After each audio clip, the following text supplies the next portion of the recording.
Venn diaqramına uyğun bəndləri müəyyən edin. Qırmızı bakteriya verilibdir, bir də yaşıl bakteriya verilibdir.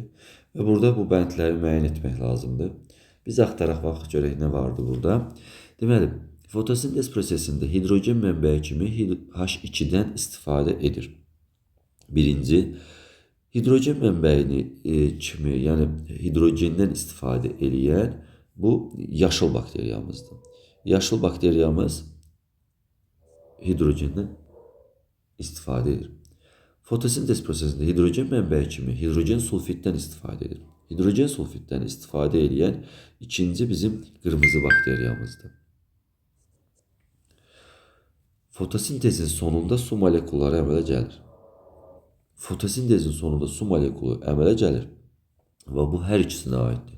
Həm qırmızı bakteriya, həm də yaşıl bakteriyada su molekulu əmələ gəlir. Yəni biz dedik ki, fotosintezdə ortaq xüsusiyyətlər də var bu bakteriyaların keçirdiyi prosesdə. Fotosintez sonunda kükürt əmələ gəlir. Kükürt əmələ gəlməsi üçün hidrogen sulfitdən istifadə olunmalıdır. Ona görə də deməli bu qırmızı bakteriyalar hidrogen sulfitdən istifadə etdiyi üçün qırmızı bakteriyalarda 1 ilə yazılıbdır və bu 4-cü aid olacaqdır bura. Kükürt əmələ gəlsin, çünki hidrogen sulfitdən də o istifadə etmişdir. Fotosintez prosesində monosakkarid əmələ gəlir. Monosakkarid hər ikisində glukoza yaranırdı. Yəni yaşıl bakteriyada da və qırmızı bakteriyada da. Amma oksigen yaranmırdı. Yəni bu belə deyək ki, glukoza ortaq xüsusiyyət kimi biz onu götürmüşdük.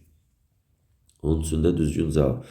Deməli, birinci 2-4 olacaqdır. Birinci 2-4, ikincinə 1 aid oldu, üçüncünə də 3-5 aid oldu.